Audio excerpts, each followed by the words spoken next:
So, welcome back, everybody, to the Josh Cahill and Swiss 001 show. How have you been? I've been doing well. I've been thinking. You've been thinking. I've been thinking about what to say in this podcast because we've got quite a lot of juice today, don't we? Juice? Yeah.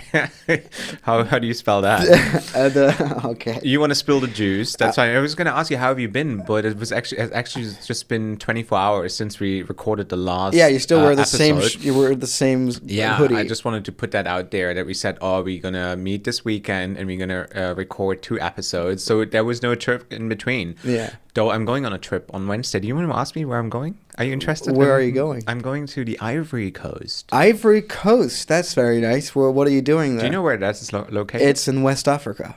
In West Africa. That's correct. Do you know the capital of the Ivory Coast? No. Abidjan. Abidjan. I've heard of it. Okay. And why do you think I'm going there? Aviation related, obviously. It's to review an airline, probably. Yeah. Which airline could it be? I have no idea. Is that, do they have a flag carrier?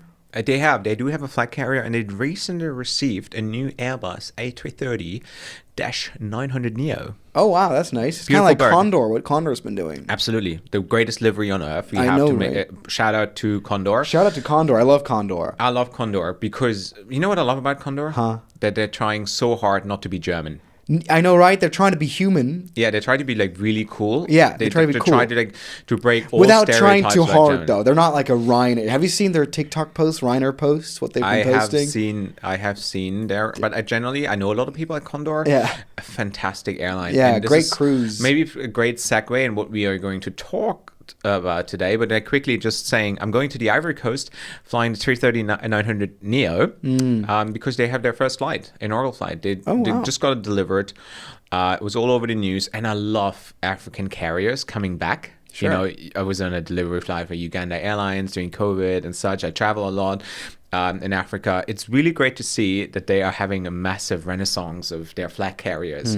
And I think they need a strong aviation market. And it's very nice. Do you play with African Airlines on your flight simulator at times? Sometimes I fly Air Peace, and then I have a bit of a reasoning to do the worst flights ever in terms of like the procedural safety. We should have an episode about Air Peace one day. Yeah? What an airline. Did you hear that recent incident? No. What Intoxicated pilots and tested positive for marijuana and then overran the runway. Yes, yes, Air Peace. Was that on the 737? I was on a 737, I think, -500, overran the runway, and the pilot tested positive for alcohol and marijuana. Wow. But in their bio on Instagram says safety is our uttermost concern. All about safety. Yeah. They make a fantastic airline. You should just follow them on Instagram just for the fun, because every time somebody makes a bad review or somebody says something about them, they do a press release. Okay. So their Instagram is literally just press releases. Daily posts, you mean? Daily posts. Very active. The funny thing is, though, when I was on the first flight with Air Peace, where all this drama happened, I posted on Twitter 6 hours late, whatever. They did a press release, right? And I was like a really small tweet, just didn't reach X. I'm sorry, X. I X'd them. I X'd them. Again, they did a press release, but then when I posted the video, I think it's one of my most watched videos. Wow. Combined on Facebook and YouTube, probably like 15 million views. Wow. Massive. Not a single press release. Wow. Yeah. But they paid bots. They sent an army of bots to me and stuff like that. And there's the CEO, Alan Onyema, where's Air Peace from? Nigeria. Okay, so Nigerian bots were spamming your comments. They Nice. paid for it, and he sent out an email to all the employees saying, "Can you go to his video and dislike it?" No joke. I have the email. I just like that as well. And then they just literally ask everyone, the pilots, crew, and whatever, go to the video and hit the dislike button. Interesting now, behind the scenes. Which is funny because a dislike button doesn't even appear on YouTube anyway. It makes literally no difference. And it's still considered engagement, right? You're right, yeah. It actually pushes the video, which is the funny bit. He did push Yeah, the whenever video. I fly Air Peace in the flights, and my call sign is Air Piss. Air Piss. Yeah. Air Pieces. People say as well. Like, I got to remember that. That's a one good for one, the next right? call sign. Yeah, great. But I think I'm their unofficial brand ambassador because everyone, like, it's the two things people talk about with me when they see me. They say, "Are you still banned by Qatar Airways?" And I saw your Airpiece video. It was the worst airline I've ever seen. Speaking of bad airlines, we have one here in the very country that you live that you wanted to talk about today. So fill us in. See, I wanted to have a bit of a role reversal today. Today, I wanted to be the airline reviewer and the airline scandalist. I mean, the thing is, it's very easy to review an airline when things go well, when you have the product and you're really business class or whatever the hell. But I think it's more interesting to talk about an airline when things don't go well. And I've had some really interesting experiences on Lufthansa, the flag carrier of Germany.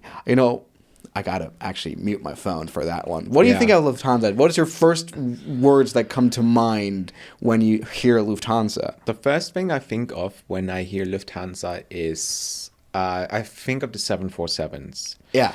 Every time I go to Frankfurt at the airport and I see the queen of the skies, I really appreciate aviation. Yeah, it's it's a beautiful sight to see. And Lufthansa once stood for something. Yeah, and now it is. I think it turned quite into a disaster in the past couple of years, and I think that's something that we're going to talk about today. Yeah, Lufthansa. I know, right? But no, Lufthansa, not like people say, oh, Lufthansa bashing. No, I'm not trying to bash it. I'm kind of almost like a little bit sad for it. Because, I think it's really cool that they fly these older planes, the A340-600. Whenever I see that, I'm on the spotting platform at Frankfurt, and I see that long pencil of a plane, which no one else operates, really. I was just recently on Air Suriname. Oh yeah. Okay. Well, in Europe and in America, no one operates that plane anymore, really, and it's always so special to see. And I mean, I'm a Lufthansa fan. I have the miles and more credit card. I grew up with Lufthansa. My first ever flight was with Lufthansa, and I have a lot of history involved with it. So it's kind of like seeing like someone like fall apart a little bit that played a big part of your life. And I think the thing about Lufthansa with their old planes is kind of symbolic for what they stand for. I feel like they still try to hold on to this old, almost like royal-esque image of being this amazing German flag carrier, but that image is starting to chafe a lot, especially now that they are starting to become a bit conceited, or they've always been like that a little bit. So yeah, I mean, have you had any bad flight experiences on Lufthansa at all? Or was it always like this relatively mid? I have been on Lufthansa a couple of times since I reviewed airlines, and I think what made them great is being German. And I think being German used to be a trademark back in the days. Consistency, mentality, on the time frame, on-time performance, yeah, I know, right? punctuality, maintenance. No planes in the world, second-hand planes, are as wanted as Lufthansa planes. Did you know that? Yeah, because they have very interesting special procedures when it comes to the maintenance. And the German mindset. Yeah. What used to be that greatness, what made Germany great, like that's a good campaign to run, make Germany great again. But that is what, I think that's what defined Germany, whether it was in sports or it was cars, it was Lufthansa and stuff. It was that German mentality, and I think with demographics shifting and such, things have changed a little bit, and not letting go of that Germanness. And I think this is where Condor is a great example. Yeah. Condor said, okay, we're not going to be as German anymore. We're going to be the new generation German, right? Sometimes a little bit too woke for my taste, but still a great image, a great campaign, greatest livery on Earth. The sock livery is amazing. Yeah, I have socks. I love it. Do you have the socks? I don't have the socks. I'm not into that, but I'm glad. Whatever floats your boat, or whatever floats your plane.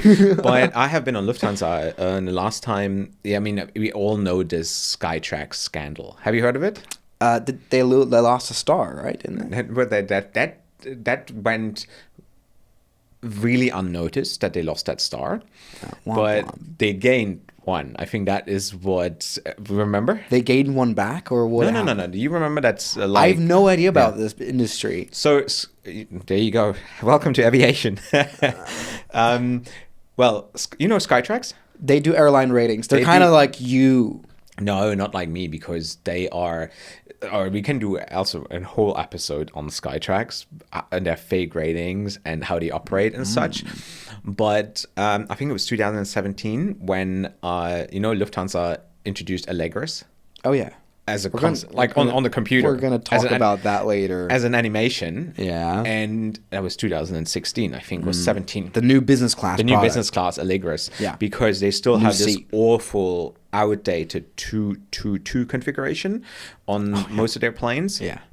It's dreadful. It's not fun. It's if you have nobody sitting next to you, it's cool, but awful. And then Lufthansa, everyone was waiting because it was a big time of airlines introducing new seats and stuff. Better business classes. And the first image of the new Allegris business class appeared, and everyone was losing their mind. I was like, oh great, from like 222 to like 111 at times. The Allegris is really like Tetris. You have 15 different seats on that plane, right? That's complicated. It's very complicated. You have a throne seat in the middle, and this is all designed for the 777X, which is a massive wide body. So, but I don't know what they were thinking. Lots of issues there. But anyways, so they published that photo, and because of that photo, they were awarded a Skytrax 5-star airline. Wow. The first ever in Europe. There has never, the first ever. British Airways used to be a 5-star airline according to Skytrax, but they were the only one at this time. It made global headlines. It's in the aviation industry. Everyone was like 5-star Hansa. That's how they promoted themselves. Really, that's so interesting. They should have rewarded United Airlines like a 6 stars or something, by showing photos of the Boom supersonic airplane. Absolutely, that's kind of the same thing. Oh yes, in 20 years you get the supersonic Boom plane, and let's give you a 7-star because the traveling time. 8 stars. There we go. It is insane. Yeah. So. And then, because they always say, next year, in 2 years, we introduce this, right? 2 things never happened. Allegris and 777X. Well, the Allegris is happening. Yeah. Now, after, 10 years? I think Allegris is this weird, interesting thing to start off with, because normally with airlines, right? You buy a plane and then you buy the seats. I mean, there are manufacturers for that. What are they called? What are like the popular manufacturers of airline seats? Oh, Recaro. Recaro is one, right? Based in Germany. Yeah. So you buy them off the rack, and that makes sense because they're great products. You can build them into an airplane. But Lufthansa, and I don't know if this just happened before, decided to make their own project, engineer their own entire seat, which would cost a lot of money to develop, and I have no idea why they really did that. Ambition. It's not a big thing. Qatar did the same with the Q Suite. It was designed only for the airline. Okay. All right. They did the same thing. Yeah. All right. But still, I don't know why they did that. Allegris is like a huge problem anyway, because the way it was developed wasn't even that aviation relatedly good. For example, isn't it too heavy? When the problem is business class always in front, and they have a first class as well. Yeah, you have first class, which they don't. Most of the time, they have 4 economy class seats in place, where the first class is supposed to be, because obviously there is issues in the supply chain. It needs that's to be, the problem about developing certification your own thing. And stuff like that. But so the thing is, it's in the front, and when you fly a plane, it's very important the weight and balance. You can't have a plane that's nose heavy. So wasn't that the thing that they had to place ballast? The Allegris was so heavy that they ended up placing ballast in the tail of the aircraft to make it balance out. And it's another issue as well. And that's so interesting, because in aviation, it's all about weight. Every little gram that can be saved is very, very good for the long-term running cost on the scale. And, it goes so far. I talked to a lot of, Lufthansa crew about this, and they are all, it's, funny because, I'm always I'm having a little bit of, bad experiences with Lufthansa at the moment, and they're like, oh, me too. And it's they have a bit of issues with management, and they don't get the Allegris seat either, because, for example, one time, they had to change the carabiner hooks of the life vests from metal to plastic, I think. Plastic. Because it's lighter.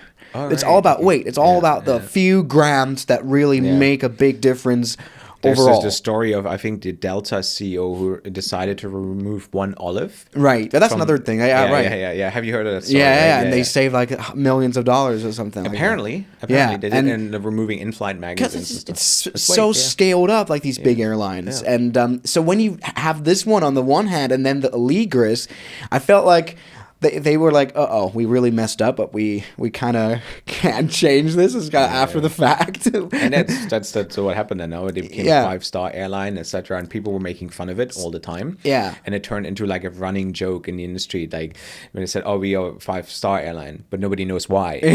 So and something also the crew like said was apparently like this is all like this is we're talking, this is not factual, but like they felt a bit like the management they have a bit of a thing where everyone they want to have a little like they want to have a project to work on, a little bit of ambition. Have you heard about their in-flight entertainment project? I have not. Enlighten me. So the thing is, I wanted to make a video about this. That, well, short to mid-range flying in Europe kind of sucks in comparison to America. I mean, you've been to America now, flying some airlines. Did you fly JetBlue? I did not. I did fly JetBlue like 8 years ago. Yeah, right. But something they do have is in-flight entertainment in all the seats and all their airplanes. Most of the airlines do, yeah. And that is not a thing at all in Europe. It never was, yeah. Unless you happen to, like during COVID, there was times when you got a white body. Yeah, I know, on right. it, but like that's generally flying in Europe, inter-European is miserable. Yeah, it is miserable in comparison to America. And Asia, like don't you like Asia? You get like wide bodies, you get proper business class seats. Like Asia has it all figured out. Yeah, and it works for them. And like the thing is, in Europe, the reason why no one does it is because no one does it. Like if British Airways started doing it, I felt like it would like do a domino effect, and everyone else had to jump in. But like you would go bankrupt the second you start doing all this. It costs you a lot of money to refurbish, and there is no demand. Sure, people want to just get from A to B. Talking about that, I heard this thing about in-flight entertainment on Lufthansa. They wanted to make their own in-flight entertainment product, like actual hardware product. And so they partnered up in a joint venture somehow with LG to make the panels, and they had a test aircraft. But not LG Sky Chefs, right? No, not LSG. That's LSG, which also went hit the wall, no? Yeah. So they partnered up and engineered their own software. They engineered their own hardware, I think, and built it into a pilot test airliner. And this was interesting. In last year in 2024, I was flying from Mallorca on Discover Airlines on that pilot test airplane. It was an A320neo, I think. And I enter this airplane and I see, wait, hold on. Why in the world is there like big screens there? In-flight entertainment screens. And it was really nice. Yeah. And where I was also like, I searched up, I was like, okay, they're making their own IFE instead of like buying ones. Like, I know like just refurbishing the cabin is like a lot of cost, but to make your own product and make it like that is insane. And that's it's kind of a same example as Allegris. Why would you do that? Well, it's their money. I appreciate when airlines really try to go the extra step. Yeah, the extra mile and say, hey, we're going to tailor our own product. So the interesting thing is that now this year, I actually wanted to make a video about that because last year I saw this. I was experiencing the product. I was like, wow, this is nice. The Allegris? No. Yeah. No, the in-flight entertainment, their own product. And so what happened was I booked a flight on that airplane, on the very airplane. I enter the cabin. I made an intro about, how about in-flight entertainment? Is this going to change European travel? ? I enter the airplane. It's all gone. It's all gone. So what happened was the joint venture somehow, I don't know, I think it was like the product failed or like it went bankrupt, the whole thing. And they didn't want to support it anymore. And they removed it out of the cabin. So they refurbished the cabin again. That is so crazy. That is. And the whole video was ruined. I was like, and then I had a safety card as in-flight entertainment, Do you collect them? No. Safety no, cards? I hate people. No, I don't hate people that do that. I feel like, it's kind of stealing. Yeah, I don't know what's the point of. Do airlines really care about people? I bet they do. Of course, there's people like to steal all sorts of things. That's why most of the airlines, especially in Asia, they collect the headphones before landing, because people take them home, even though you can't use them at home because they're double pinned. Yeah, yeah. But like some people, they take it. I'm sure some people are like smart enough to make it work. But yeah, people do steal stuff, blankets, pillows. Sometimes I've done. Oh no, I haven't done that. Yeah, I've done that. You're a criminal. No, I'm not a criminal. I walked through the business. I was traveling in economy class, and when you disembark, you sometimes walk through the business class cabin, right? And it always looks like a mess. And then you see like a couple of amenity kits lying around, unopened. You just take one or two. I mean, they're supposed to. You can take amenity kits with you, right? Yeah. So that's kind of the point. It's kind of wasted. But like, there's an airline now that says they don't do any amenity kits anymore. Which one? Which one was it? I saw the news just recently. Now, Airpiece. I have actually a Airpiece amenity kit at home as a souvenir. Wow. Yeah, I think it's a very. What is in that? What is in that? Like Mario? Yeah, I mean, like amenity kits are very basic. Yeah. Most of the time you just use one item, and that's a toothbrush. Sometimes there's like facial mist, which is really nice. Ooh. It's like a little spray in your face, and you feel like you feel like a new person, absolutely renewed. But I still remember the days when Qatar Airways had Armani cologne and stuff in there, like really fancy stuff. But now it's like very basic stuff. Yeah. But like there was one airline. I can't remember, but they said they don't do any amenity kits anymore. I think it's Fiji. Was it Fiji Airways? They said it's just a waste, and most people don't use it. I know, right? I mean, the ecological impact is quite interesting. I like the idea of having all the amenities at the loo. The business class loo, the Louvre view, Niall Phillips, who's going to be on a show as well. Yeah, he's going to be on the show. AFCON. We're going to be at the AFCON in Atlanta next year, where all the aviation creators come together. Oh yeah, great event. Shout out to AFCON. We're gonna do that. Yeah, you can purchase your tickets. I like amenity kits because I use them to store stuff. So I have like a bag from United Airlines for SD cards and batteries and stuff. Still, when I travel, I still have like the pouch. Like, guess which airline is my current? You kind of I know. I keep the one. There's one. I have still one where I put so every time I travel, I use it as my goodie bag, right? Wow. I put my toothbrush in there and stuff. And guess which airline it is? Qatar. No, you're close though. You stay in the Middle East. No. Riyadh. Oh, it gets really warm, right? Really warm right now. You're in the right country. You only know one airline in Saudi Arabia, don't you? Saudi Arabian Airlines or something? Saudia, yeah. Saudia. They have a really great amenity kit. And Fly Dubai. Not Fly Dubai. I don't think they have amenity kits. Saudia has a great, and there's socks in there. Ooh. Usually those socks are really in poor quality. Yeah, I know, right? I'm still using the Saudia. Yeah, but those are like high quality socks, and they have the Saudia logo on there. So sometimes, I travel. Yeah, sometimes I do rock the amenity kit Condor thing that you get on, like, I think even premium economy, which is pretty cool. Yeah. Anyway, let's get back to topic. Let's get back to Lufthansa. You had a very right. Yes, I was gonna say, like, it's kind of cool that they're trying to make their own stuff. They can they can deal with their money the way they want. People want to hear you bash Lufthansa. But it's time to talk about like the weird experiences that I've had that are like semi. Let's say it's more than just frustrating. Okay, they owe you a lot of money, is it? Yeah. Yes, the airline that decided to offload me as a passenger because they decided to shorten the time of the boarding. To then gaslight me by saying, well, you came too late, which I can prove I did not, with service employees that I don't think should work in customer service. And you still apparently were not there because you're not on the flight now. And everyone else made it.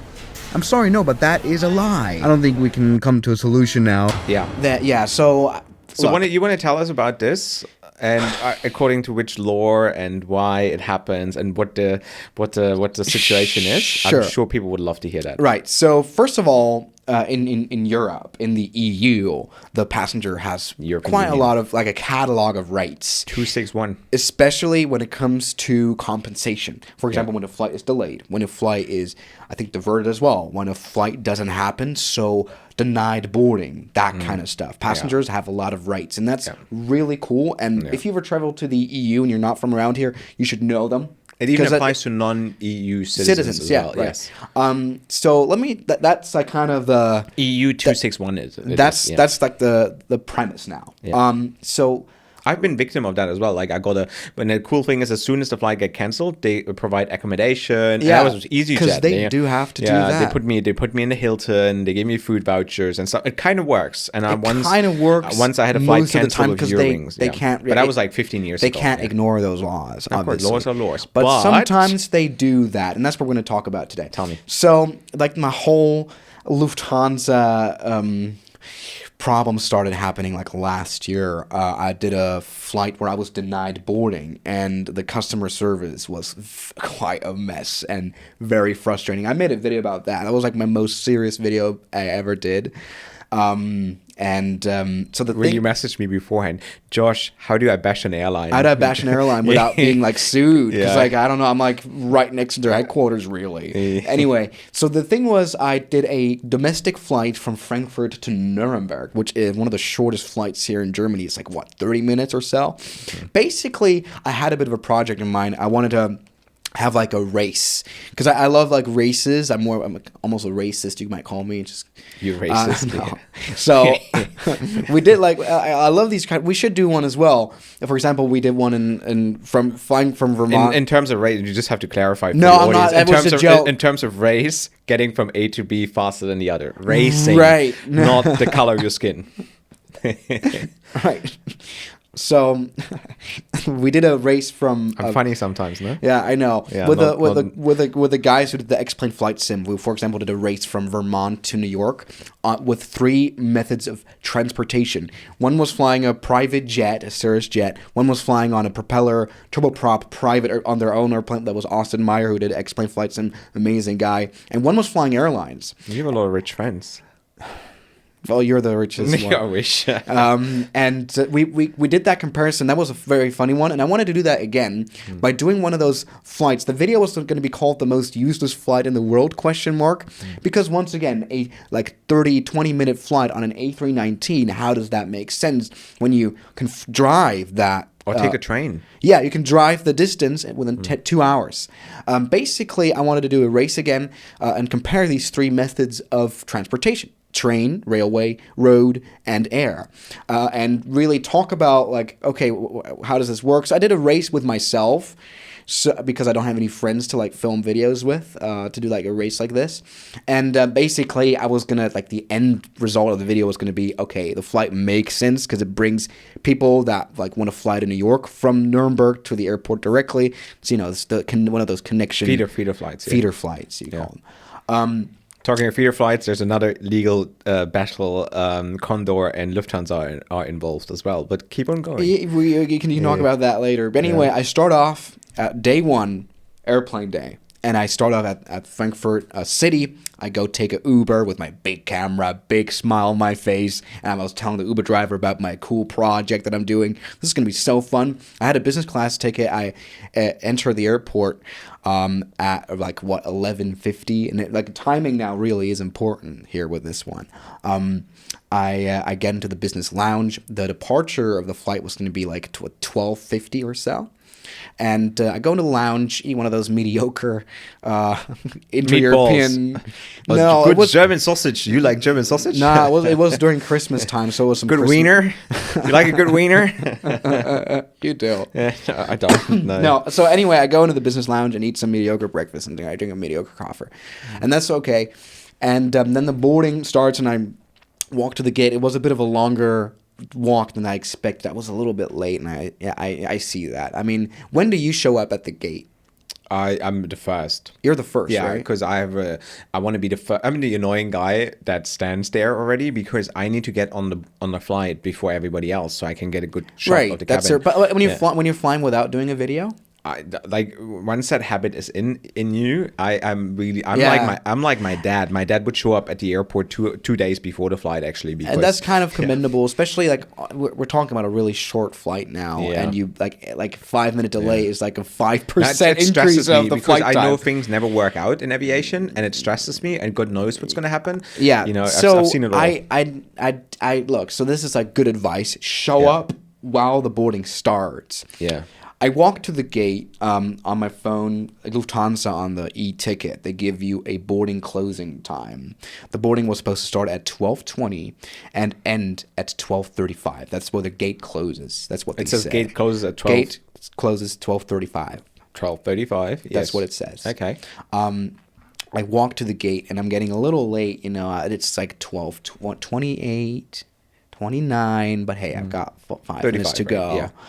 And I arrive at the gate at around like 12:32, 3-ish, 2 minutes before closing time, which is, that's okay. Like most of the time, like they're still. I mean, in the but at the end process of the day, it's a boarding. contract that you have. It's a contract. It's a contract. And so I show up at the gate and I'm like, okay, it already says the flight that was coming after to I think Dusseldorf. It didn't show Nuremberg on the screens anymore, and I was like, oh, okay, I missed that flight. But wait, hold on, I didn't miss it. The flight missed me. I go show up to the gate agent, and I see a man furious. It turns out, and she told me, I'm too late. The gate closed at 12:30 because we decided to close earlier. All right. And that's fine. That apparently happens. That's not fine. That is. No, look, I mean, that's not, look, the thing is, that's not the worst part.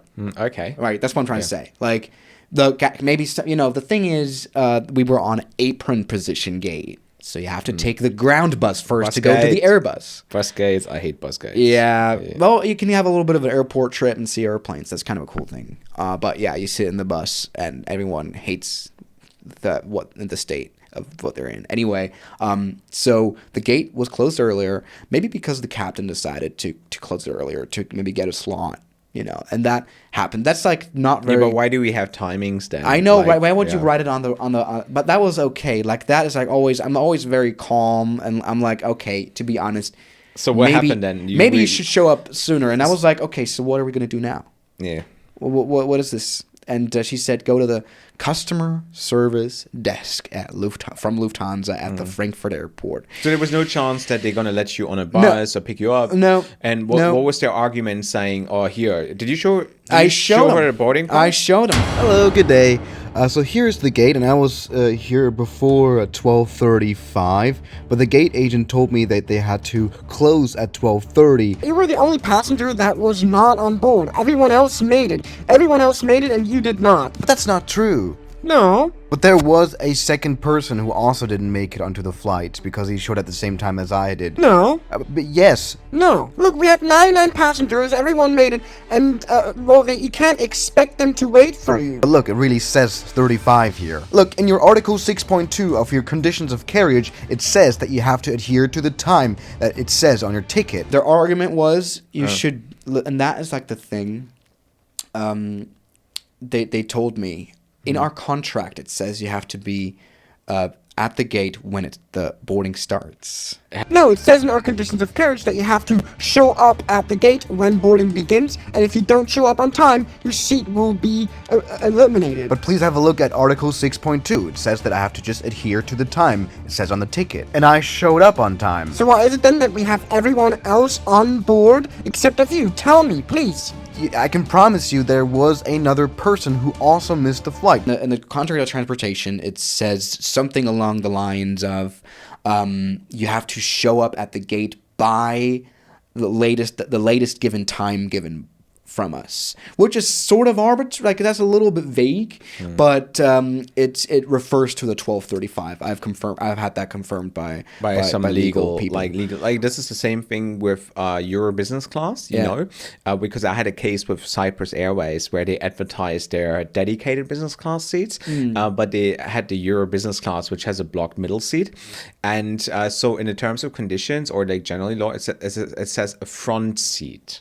So front seat seat, so it doesn't matter which seat you have, because you feel scammed when you see a picture of a proper business class product, right? And then you get a Euro business class, though they heavily advertise that. And apparently, in the terms of condition, the fine print, it says a front seat. Yeah, right. Which is you sit in the front. That's what you pay for, nothing else. Anyway, I knew that I was sort of like, they did a mistake. Like, that is kind of the premise of, okay, so they told me to go to the customer service desk, which is like an interesting place because like you have this long line. I waited for an hour, and everyone is frustrated. It's really a sad place, and I look, the way I always think that like these people that work at the customer service, I've really empathized with them because they have to deal with.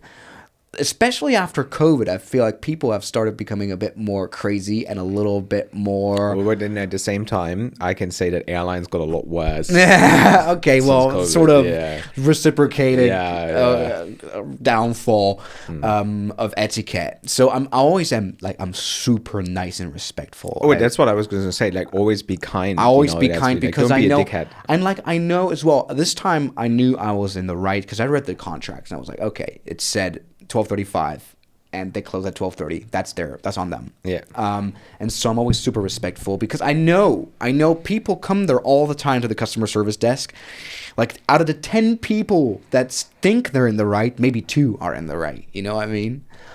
But the airline thinks the same. The airline thinks nobody's in the right. They're in the right. You know, and that's the problem with Lufthansa. Anyway, so I always believe in the fact that, you know, an airplane, like when you have a flight delay, an airplane won't show up just because you scream loud at the customer service desk. Anyway, I go there and we started getting to like quite the argument, despite me being quite respectful. Really, I want you to just believe me. I think you made a mistake, or your colleagues. I hope you understand that. But we closed at 35. In fact, now they denied that the gate actually did close at 12:30, but said it closed at 35, and it was a matter of seconds. Then please write down 30. No! You should have been there at 20 already, or even before the boarding starts. That's how you do it. So that means I can't trust the gate closing time, right? No, you can't. Look, the flight even was 20 minutes delayed now, I see. But you still didn't make it. I'm sorry, but I was there by the time that it said on my ticket. Well, I believe that... I don't think you made the mistake, but I think the gate agent might have made a mistake. I'm not sure. Look, I think if you have a flight that you really need and want to take, then why do you come at last minute? Sorry, but to be honest, I don't think that's a question with a lot of substance. It was really a funny conversation, honestly, because she said, the first things that she said was everyone else made it on the flight. So why is it then that we have everyone else on board except of you? Tell me, please. And you did right? And you did. Is she right? Did everyone make it on the flight? And it was not even true because like another passenger, he had a flex ticket, by the way, so he could be rebooked onto a train. So that was him sorted out. But so she was lying. She was lying. Have a flex ticket, Mr. Frequent Traveler? I'm not a frequent traveler at all. Are you a Hon? I'm not a Hon. You're not a Hon. A Hon is I'm a honey. Honey. A Hon is an elite status with Lufthansa that you can have, right? So if you're a Hon, you are like the creme de la creme. You're like creme de la creme. Anyway, so she was like lying. She was making up like that kind of stuff where she was trying to gaslight me. Like I felt like I was in like a toxic relationship. What did she say? Now look, they closed the doors at 12:35, and you still apparently were not there because you're not on the flight now, and everyone else made it. I'm sorry, no, but that is a lie. Yeah, no, everyone else made it. Why didn't you make it? We've got 99 people on board, and you're the only one missing. I was like, okay, so that's got nothing to say. All right, she was very confrontational. Yeah, she was quite confrontational, and I had to really argue that. I think that conversation lasted for like 30 minutes or so. Oh, right.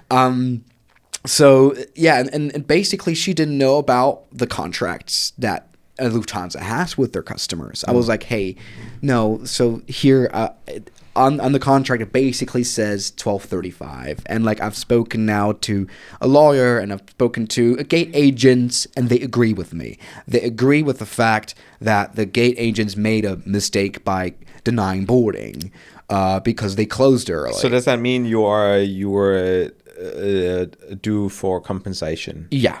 Right. Or like a rebook, and like it was just frustrating because like you know, when you're in a situation like this, you want to feel understood. I also told her about the fact, hey, this is like a big project that I'm doing, and I want to really take this flight.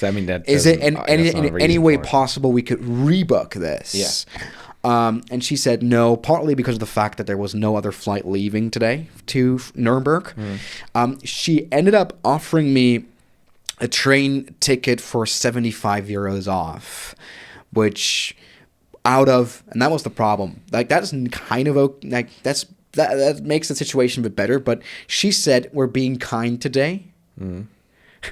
We're out of goodwill. We're giving you 75 euros off of a Deutsche Bahn ticket to Nuremberg, and that's the problem because that's like not a goodwill doesn't really play a part. Where like I mean it's like because it's like compensation is like by cop law and bad cop. You know, like literally like she's trying to be like nice, though they screwed it up technically in legal terms. They screwed up. Yeah, so that's it. And then you did you take that train ticket? No, because like I was so to what conclusion did you two come? No, none. She said please you wasted your ticket. you can contact the legal team, the customer service department that deal with that. Did you do that? I ended up actually not doing that. Okay. Maybe I should have. Like, you know, the world is chaotic. Aviation is chaotic. Traveling is chaotic. And now that I know that when you have a frustrating situation like this, you're not understood at all by customer service. Am I going to fly with this airline again? That was kind of my confusion. I was my summary. So what is your issue now? My issue now really is that like, you know, normally the airline should be on the customer side, but no, they never. I mean, really? Didn't you watch my videos? Yeah, maybe it's like a very soft like thing, but it was. Yeah, it was very frustrating, the whole thing, and like, just don't work in customer service if you shouldn't work there. Yeah, no. So and then you went to try to get compensation. I ended up not dealing with it, but I did make a video about it because that was like really unprofessional, and people that saw it from Lufthansa that I know like as friends. What was the case that you told me about yesterday? That the compensation kind of thing? That's a different one. That's a different one. We've got a lot of Jews today. Yeah, because people that work as crew on the planes are very different to like people that work on the ground, and that can get really frustrating to the crew because like people on the ground have a little bit of a reputation now for being a bit unprofessional, a bit unfriendly. A friend of mine who's a flight attendant on Lufthansa, really nice person, and he's great for the job. He does an amazing job on Lufthansa. He sometimes gets people tell him, hey, you're the first Lufthansa face that is friendly today. Is it? Yeah. And like that is like a bit problematic when people on the ground that work there don't really give off a welcoming experience. Yeah, of course. But like, I mean, it is something that you can apply to almost every airline these days. Like, yeah, especially is that in the West, so? I don't have any experience, so this is kind of like. That's what I mean. Like, of course, it's frustrating when you are in situations like this, and things change and they argue with you and such. You know, that's going to happen all the time. In Asia, not so much, to be honest. Though I barely ever deal with customer. You just post videos. Yeah, post the videos and then you reach out to me. Yeah, I know, right? Like, it's the other way around. That was kind of my goal as well. That's why I didn't reach out to Lufthansa. I waited for them to come to me by making that big video. Yeah, some airlines, they don't. Like, I mean, when I was flying with Lufthansa during COVID and they advertised once again, or we UV ray clean every seat, you know, like you have those special... They sanitize it. Yeah, sanitize it with the special machines and whatever. And the second I got on the flight, I was flying from Frankfurt to Dubai, and COVID was a frustrating time. Anyways, I think we overreacted. We killed aviation. We killed a lot of spirits in the hospitality industry. This is why we're probably facing the issues that we have today with People going customer crazy, care and airlines such. going crazy. Like now we have the result of this very frustrating time that. So what was it about the Lufthansa So thing? yeah, they advertise it then and say, hey, we do this and that. I got on board. The seat was a mess. They were still like, the seat wasn't cleaned. And then the best part is, Lufthansa, they don't give out headphones, right? They have it already in that little in the box business. next to the seat.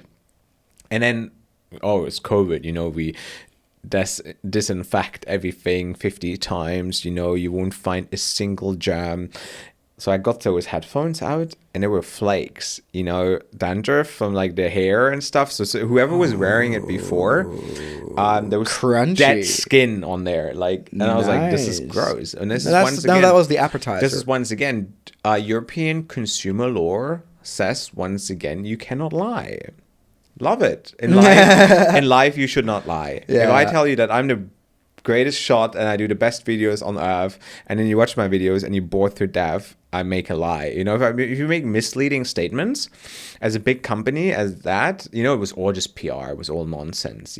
Even like rating companies jumped on that train of the bandwagon of, oh, now this is a 6-star COVID airline because they use special material and fluid to disinfect their planes. And everyone was like, people try to make money off this kind of stuff. Yeah. Well, Yeah. maybe Anything, the plane was dirty. It was shit. It was not disinfected. It was just a joke.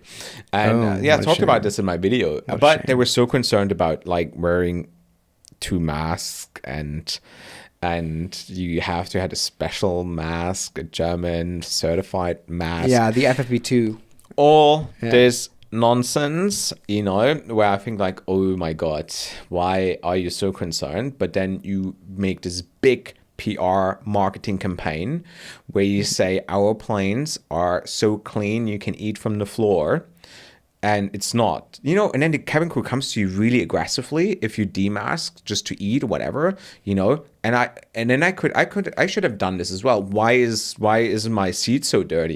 Yeah. I should have a little go at the crew, or go to the CEO or whatever, because it was terrible. Yeah, this is what I like, I don't like this double standards, and I think this is then a result of COVID and customer care or customer service has gone down the drain, because I think every hospitality superstar, they started their own companies and doing COVID online businesses or whatever. So everyone who loves serving, they left the industry. Lots of great planes left the industry. I think it's a big problem now. I mean, how do you get people? For example, I was talking about this on the ground. People don't really smile, and how do you get people to genuinely care? How do you get employees people need to find people need to fall in love again with work and what they do. Yeah. But I think it's a different generation now. And they don't care about their jobs. In Germany, in Germany, you don't even have to work, and you will still be, you still get money from the government. Yeah, you right? get social security. You don't need to work okay, here. Social security is so strong that you don't even have to work, right? And nobody cares. And we have so many rules. Yeah, that's dangerous, because I feel like always a product is not about how it is, but how it feels. Yeah. Right.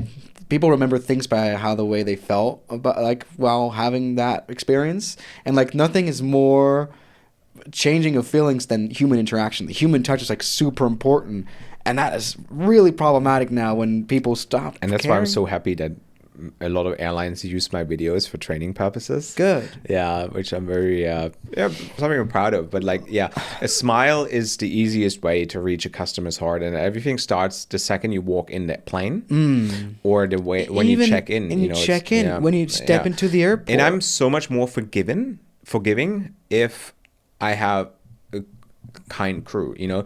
I know, right? If they forget a starter or something on it, that's so good crisis management. Like with kindness is everything. Like it sounds cliche, but it's so true, and it's like true with every aspect of life. That's why I prefer Asian airlines over because they're Western. kinder. Like white people have issues with being nice sometimes. I don't know. It is makes a huge difference, you know. Yeah. And if you're a crew watching, like the first impression is everything, and at the door it doesn't cost you anything, you know. And if you smile at someone, you open a whole new world to them. But customer service, and of course some customers are really mean as well. I know, right? So like imagine before me 10 people board the plane and they look at the crew as like really grumpy. They don't say hello. They don't. First thing always when I walk in, hey, how are you?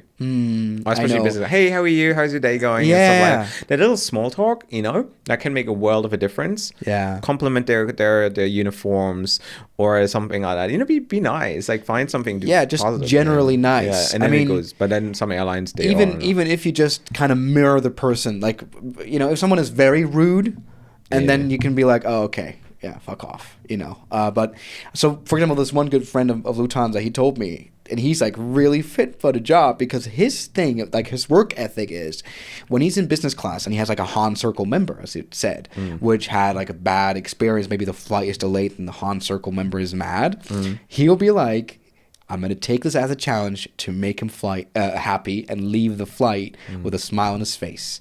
And that is really, really commendable. And I know that's like a hard thing to repetitively do always, you know, when you deal with rude people and you try to really make them smile. But I think that is like, and that really gives you purpose. I feel like that is like fun. So if you're a cabin crew, maybe try that as like a new way to look at work. I think it's now time you talk about your case study that you did. Sure. So give us the juice. So once again, go back on Shalom. Lufthansa. Go back on Lufthansa. So I posted that video about my situation, frustrating customer service, and nobody reached out. Nobody reached out. I had 100,000 views or so. Views. But I thought you were just probably like a grumpy little kid. I know people don't really take me seriously very much. Lufthansa doesn't take those videos serious anyways. I remember Dan had the same issue. He was flying on a 747, he told me. And then the crew, he got also like, I think he talked about this on his podcast as well. And then they said, shout out. And then he had to blur all the faces. Of the crew and everything. And then the video, they went after him, not legally, but the video it's not visible from a German IP anymore. They did a copyright claim and blocked it in the country of Germany? It is blocked in Germany. Oh, wow. Yeah, talk about freedom of speech, hey? That's interesting. Yeah. Yeah, in my video, I try to really like protect everything. Like I had the video checked by a lawyer to make sure that they can't make any trouble. Anyway, so talking about legal stuff, once again, we kind of have the framework in Europe. People are protected. They have rights, passengers. And it's a bit of a problem now with Lufthansa because and this is like the thing that has like developed apparently. The situation is you have a 3-hour delay on your flight to New York. And you can claim $250 or something. More. Yeah. You can... or New York, international, European as well. Like, it depends on the kilometers, but on the distance. Anyway... until like up to 750 euros. So it's up to 600 as far as I remember.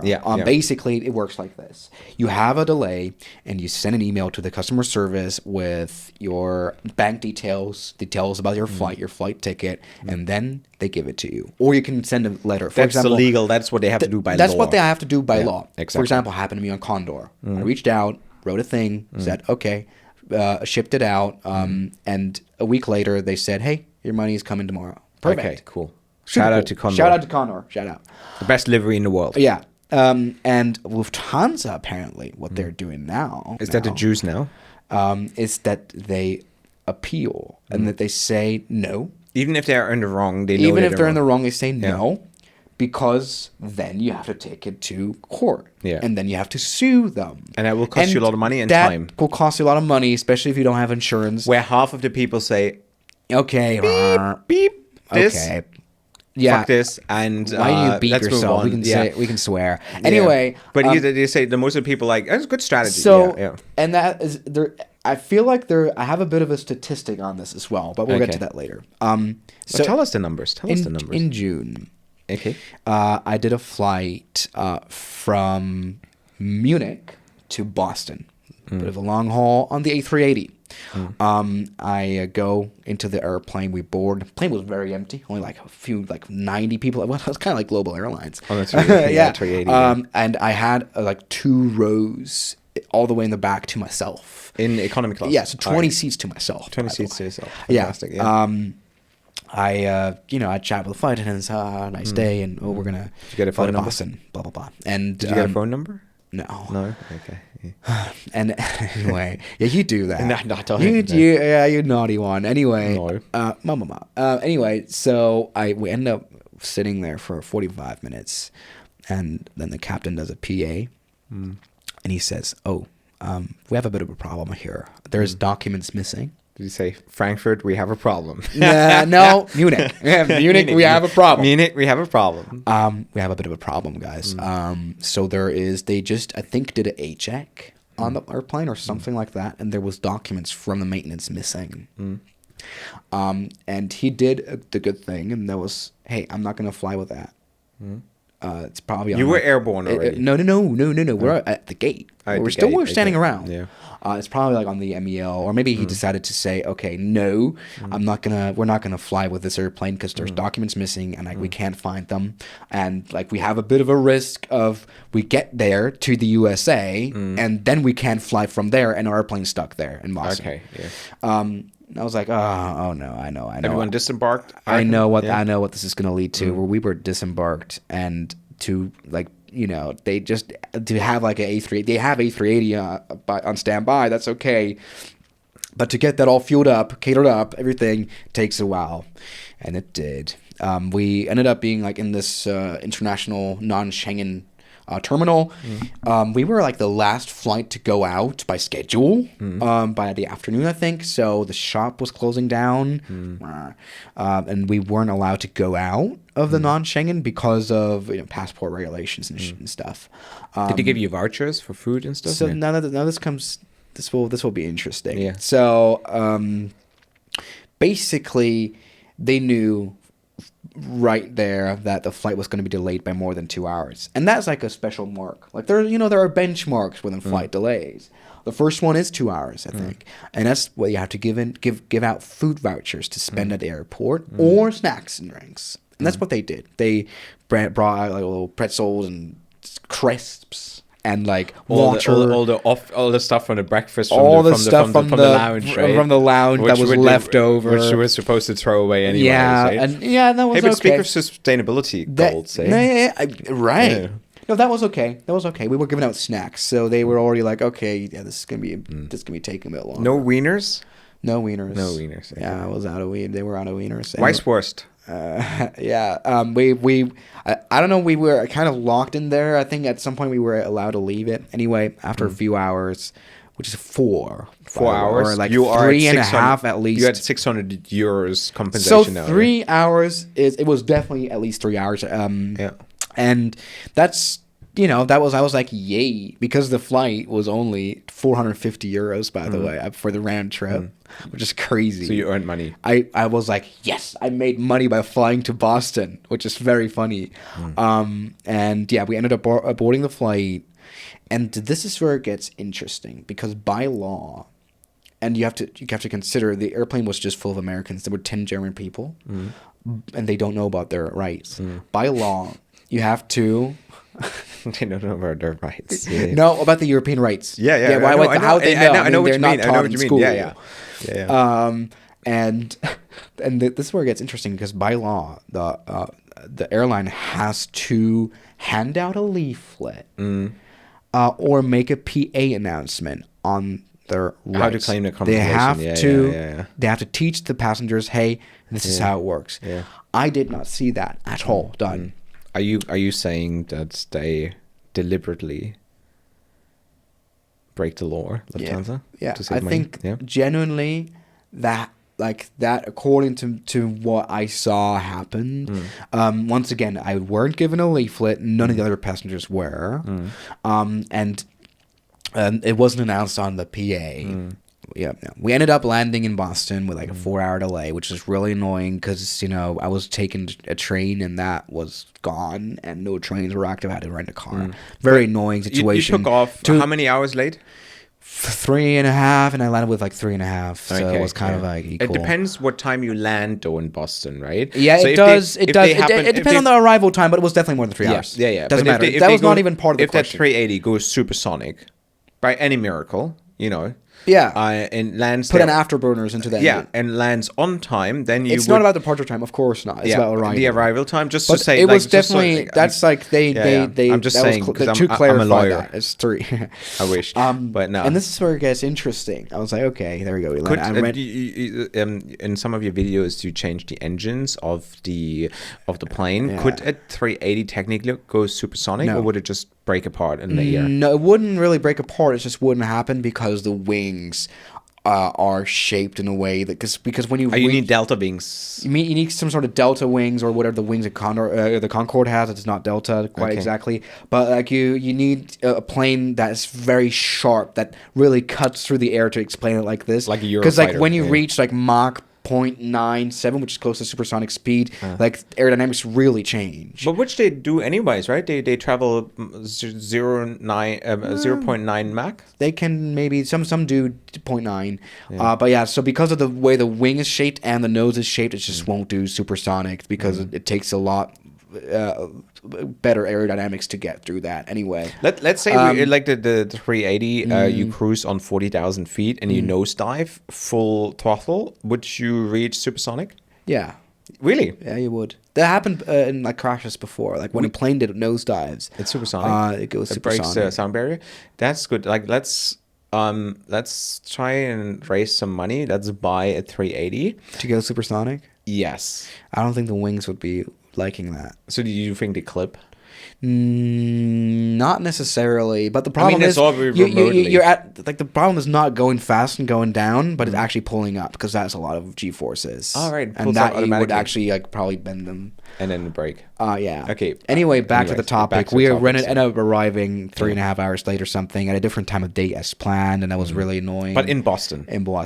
Imagine you would have been diverted to Vancouver or Philadelphia or DC, JFK. Oh. Anyway. Yeah. Ended up arriving. That's okay. I sent out an email to what you're supposed to do, like you always do. Yeah. Hey, this is what happened. This is what the captain said. It needs to be their own fault as well, right? Yeah. This is now what gets very, very interesting. Yeah. Because external reasons for delay, like when the airline has to be actually responsible, as you said. Like, what if it's a bad weather? For example, bad weather, a bird strikes, terrorist attacks? ? Volcanic eruptions, stuff like that is not covered. Only volcanic eruptions. Yeah. Did like the one in Iceland? Yeah. Okay. Not covered. I think. Cool. There are no volcanoes active ones. In only Germany. Own fault. So stuff like missing documents, being broken on a plane, missing documents, or the captain oversleeping. I don't know. Stuff like that. Things that are strikes? Within the that I don't know. I'm no lawyer. I think so. I think strikes as well. Because it's also in the responsibility of the airline. It's no external factors. So yeah, that was definitely the case here. I actually explained that. I made sure to let them know the reason was the captain said PA plane document missing within your you sent an email? I sent an email. They were like no. They said no. They said no. They said no. Even though it's a law. Yeah, they said no. What if did you tell them it's a law? You have to pay me. Hold on. Yeah, I want the juice. Hold on. Yeah, I'm spilling, like I'm dripping out juice a little bit at a time. I can't wait. I don't like foreplay. I want to get straight to teasing. Straight in there. No, so the first email was, hey, no. I know. Based on what? What did they say? Just no? Nine. Said nine.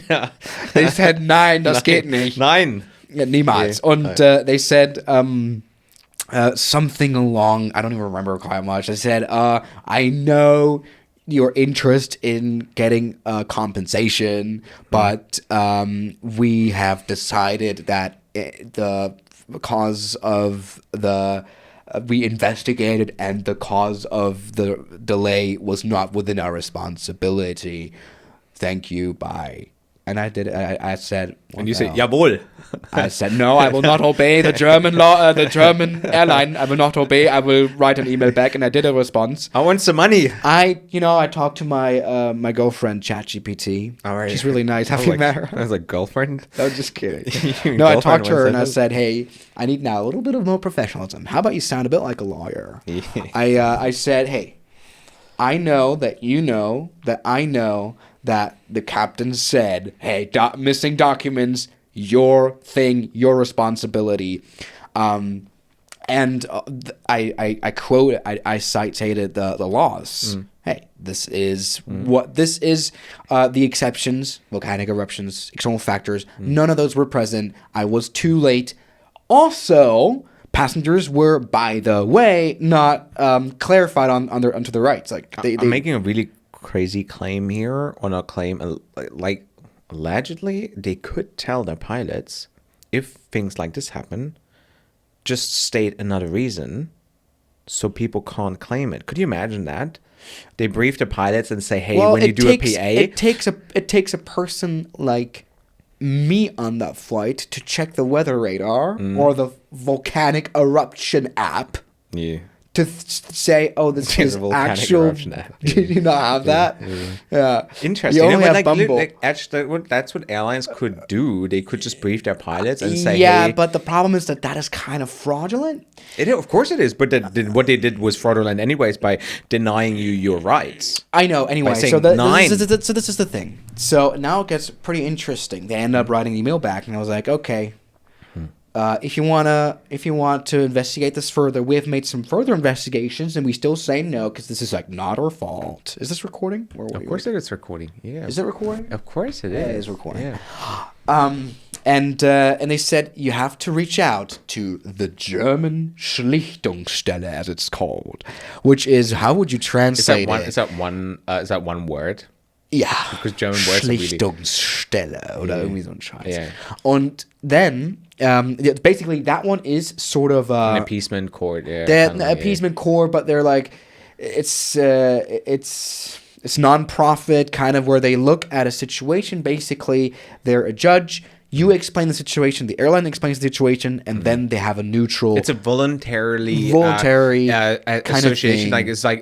It's in the end, it's like 10 weird German dudes come together who are obsessed with law. They're very German. There's like nine, oder ja. Like, they have like teams like this that go after influencer and they check whether they follow laws and stuff. Like there's clubs. Yeah, that's cool. It's like a hobby. No, you know how people come together for fishing in Germany? No joke. People come together just to make sure that people follow the law. So basically, let's talk about this. In August, I made that claim to that thing, this year, August? to the court this year, August. Okay. Yeah. Once again, neutral position. They were going to say, okay, yeah, no, the airline's at fault here, unless the captain maybe lied to Lufthansa about the delay. Probably that he couldn't have because, he had to tell them why they're switching planes, so they knew what's up. And so normally it takes 3 weeks for that to process through, for them to make a decision. Is there a legal framework and when you have to get a compensation? Was it 6 weeks or something? Yeah, normally there is, unless they appeal, which they did. And last week I got an email from them saying, hey, we're sorry. We haven't done your case yet because we're so busy. They sent me a statistic about cases that went in to the court. Basically, it's tripled or something like that since 2021. Obviously, that's because people have been traveling more after COVID. But it's skyrocketed, the cases that went in. And my assumption is that Lufthansa just dogmatically denies the claims. And so they all end up in that court. So that's pretty much they owe millions of dollars to customers for delays, and they're just not willing to pay it. Yeah, that is my idea where that comes from. Yeah, I think people should. People should investigate in these kind of things. Please take this with a grain of salt. By the way, we're not investigating. We're just talking. We're just two dudes talking. But the facts are obvious. You made your claim, which you legally and then you did not get your compensation. No, I haven't gotten. Yeah. Which you're supposed to get, because they broke the law. They didn't. The law is there, and they didn't follow, and then you ended up in that situation where you owe that money. Yeah. Where you can actually get interest on as well, I reckon, if you go for proper. In a proper court. How much have you paid so far for this? Have you lawyers' terms? Have you got any lawyers? Insured. You insured? Yeah, okay, I'm that's good. Because I'm smart and not dumb. Anyway. Yeah. It's it's that kind of stuff. It's interesting you mentioned that the captain could have just lied to us and said, "Oh, we had there's a volcanic eruption in Bali." That would be pretty dumb. That would be pretty dumb. But actually, I had this one thing with bad weather over the Atlantic. Bad weather over the Atlantic. There's somewhere there is definitely bad weather. It's not like the Atlantic is quite big though. So if I was them, I would just say I was the pilot, right? That's what I make the announcement. My dear passengers, a Lufthansa plane that is currently cruising over Greenland on its way to Boston reported that there were severe turbulences. So due to this and our commitment to safety, we decided to delay our departure by 3 hours because the turbulences over Greenland are too severe to fly through that. So you don't fly over Greenland to Boston. Of course you do. No. Of course. No. At least the southern tip. No. Of course you do. Have you attended geography lessons? No, you don't. You fly sort of you don't see Greenland. You do fly over Greenland a little bit. You fly over Iceland. If you fly further west, doesn't matter. Anyway, you fly at least pretty close. The world is like. Yeah, there's transatlantic routes, right, that are given, and most of them are. The world is not flat. Oh, can we agree on this? Are we just to making sure we're on the same page? It's not round anyway. It's an ellipsoid. Is the Earth? This is flat? pretty dumb. Let's get back. Yeah, but anyways, I would just say, hey, there's severe turbulences over lying, but I could say that. I could make this up, right? Like that, and that's really bad. I had this experience. No, but you could systematically do this. Let me just finish my point. You could just say, and then you create this fake conversation. You could actually have. Send a notification from a plane that is currently cruising over the Atlantic. Say, hey, the weather is very severe here, turbulences or whatever, and our commitment to safety. So, and then they pass it on. They have it all on, it has all been transmitted, and it is there. And then you could say that, right? Am I too being? I do have too much. You could, but you should not. Of course, you should not. And I think you're gonna save a lot of money. A bit of trouble. But anyway, so late Hansa is kind of the word for Lufthansa late group. Hansa. I had this flight on Discover Airlines from Mallorca to. I have spent a lot of time there, and I flew on in Mallorca. A330. You know what they say about people in Germany that spend a lot of time there? No, okay. Go ahead. No. Be earnest. It's for the viewers to find out. Okay. Anyway, so it's like Australians that go to Bali for holiday every year. We call them bogan. You know what a bogan is? Bogan, what is a bogan? It's very simple. You call wine goon. I mean, come on. But anyway, so that is the thing. Mallorca is a place where the simple people go for holiday. Look, the party people. I'm glad to be a simple man. Yeah, I'm even more simple. So I'm more simple than you. Yeah. No, but Mallorca has quite a reputation. Anyway, we were flying on an A330 to Frankfurt. Oh, right, nice. Yeah, it was one of those. Did you get an upgrade? No. And so the plane came in from Tampa, Florida to Frankfurt at 10 a.m. And then would fly on to Mallorca and then back. So that's the situation. The plane landed over punctual, I think, at 9:50. This was this year. This was just my recent flight. Yeah, he's German. Landed at Frankfurt at 9:50. Over punctual, perfect. But then it ended up departing. It was scheduled to depart 2 hours later to Mallorca to pick me up. And it ended up having a 2.5 hour delay in Frankfurt. But it came. I went on it. Pretty annoyed because 2.5 hours is not enough for compensation. But it is actually enough for 2 hours. Vouchers. No, 2 hours is enough, I think, for intra-European for vouchers. flights. No, it's 3 hours always. It's 3 hours now? 3 hours for monetary conversation. Yeah. Anyway, so I was on the flight, and this was funny. The captain said, hey, sorry about their delay. It's because the plane came in late from Tampa. This is, for everyone listening, this is the worst excuse I always hear. We are late due to the late arrival of the aircraft, where I'm a master of flight radar. I always check. I know, right? And I see the plane landed perfectly on time. But the standard excuse of pilots, and I hear that all the time, every flight, sorry for the late departure, that's due to the late arrival of the aircraft, which is the biggest nonsense I've ever heard. But I feel like it's like the weird, easiest. Because pilots from the start in their training are taught exactly not that. Like when you make something wrong, you own up to it and learn from it, you reflect from it. Like that is kind of like the number one maxim, and it's crazy that like why would you just lie to me? That made me feel maybe a little one day weird. when I hear that again on every second flight, I just go to the flight deck after the flight, and I say, hey, when did it come in? Hey, when did it come in? When did the plane that you said was delayed from the flight Yeah, before? no, I was just going to say, so you said the late arrival of the aircraft. I'm just wondering because the plane landed on time. Let's see what they have to say to this. But then they probably get like butthurt because pilots and their egos sometimes, Do they? Some they like. I mean, there's fantastic pilots out there, but like God knows, maybe they get a bit uncomfortable, and then especially when you invade their personal working space there, the flight deck. But it'd be funny to point it out. So that's my Lufthansa debacle. I can't wait for the result of my travel situation and to Boston. I don't know if they're gonna.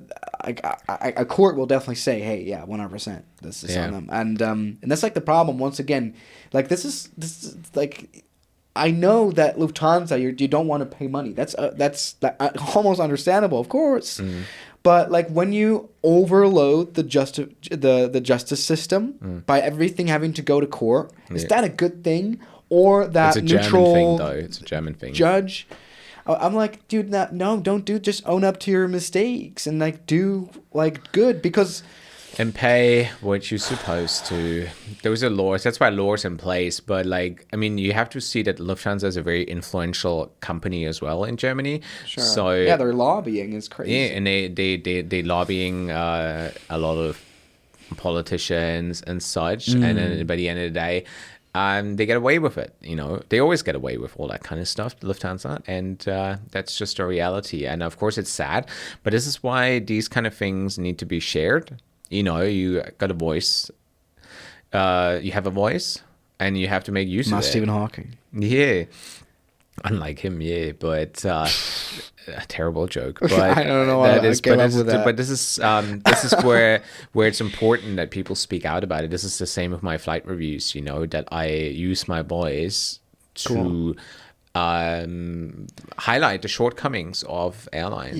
Because like I don't. And things change, as I said, like yesterday with Lux Air, they changed their terms of use. But Lufthansa never really like. Of course, they're German. They think they're superior. And like it's an elitist club. This is like the thing. Have you ever met a Lufthansa manager? No. You got to be a psychopath to be a Lufthansa manager. Like you got to be like cruel. No. Like you got to be like. Remember when Ryanair still flew into the Frankfurt International Airport? Yeah. Wasn't it sort of like the thing that Lufthansa said, hey, Frankfurt International Airport, we're very pissed off. We're very pissed today because Ryanair is here. We want them gone. Yeah. And I think the situation was, if they're not gone, we're going to remove our headquarters from Frankfurt International Airport. I think that, I don't know if this is true. It might be. I should maybe do some more investigation before I make these podcasts and these statements. Take this with a grain of salt. And that's like, that was just a side information. I wish Ryanair still flew. Or EasyJet. EasyJet is amazing. Like, I'd sooner fly Ryanair and EasyJet. Because I never really... fantastic airlines. They're very reliable, weirdly. Once again, and I say that quite often, it depends what you sell me. You know? And if you sell me a seat from A to B and this is it, and you deliver, Yeah, like but Ryanair doesn't claim to be the center of aviation. You know, they say they take you from A to B. Yeah, it's complicated. So what do you think Lufthansa could do to fix the situation? What could they do to fix it? Follow the law as easy. Maybe we can be their advisors. No, I don't want to. I would never. That's the one airline I would never work for. I don't think I would want to work for. If there's an airline I could work for, you haven't answered my question. What is Lufthansa? Do you think it's like? I don't know. Sisyphean? I mean, it's like I'm not really an expert on these kind of things. I've never had these issues. I had these issues like 15 years ago, and both Eurowings or with the compensation claims. I had that.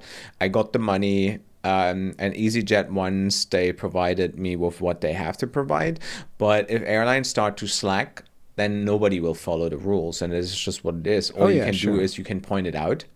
You can investigate. You're a journalist, an investigating journalist. You can raise your voice. You can do it on a podcast. You can do it on your channel because you have influence, you know, and they might listen to you. They might not. It's Lufthansa. They never listen. But other airlines, they do. And that's all there is in your power, because and by the end of the day, they want to save money. They're going through massive restructuring effort right now, as they did during COVID. And they're firing 4,000 people, aren't they? They do. And I mean, this is the situation. Air travel will always be frustrating in these kind of things, you know. Yeah, sure. And I've been waiting for refunds from airlines for like 3 years. Oman Air was such case, but these kind of things happens. And as more as I raised my voice and informed the general public on it, eventually you get your money back.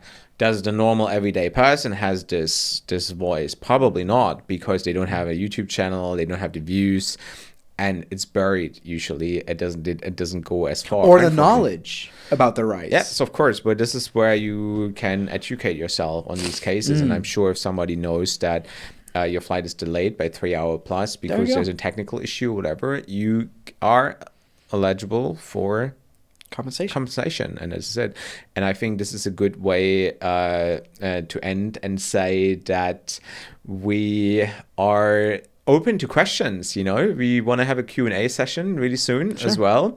And if you have any comments, the same experience, or topics that you want us to talk about, I think that would be really cool. Yeah, no, this was a lot of fun. Maybe Lufthansa's going to reach out. No, they're not. 100% not. But that's okay. But at least we talk about it. Yeah, you know, I hope you guys enjoyed our rants today. Yeah. And I'll see you guys in the next episode. Thank you so much for watching. Subscribe and like or yeah. I think you can rate as well. No. Oh, give us a 5-star Skytrax. Give us a 5-star Lufthansa. Maybe 5-star. I can show you animation of an airline seat, and you'll give us the best rating in the world. And then one day we can say we are the official 5-star Skytrax rated aviation podcast. You should always have goals in life. Sure. I want to be a 5-star YouTuber one day, rated by Skytrax. How great would that be? Anyways, guys, on this note, have a lovely day. Thanks for tuning in, and we'll see you guys next week. Yeah, see you guys next week. Bye-bye. On the Josh Cahill and Swiss 001 show.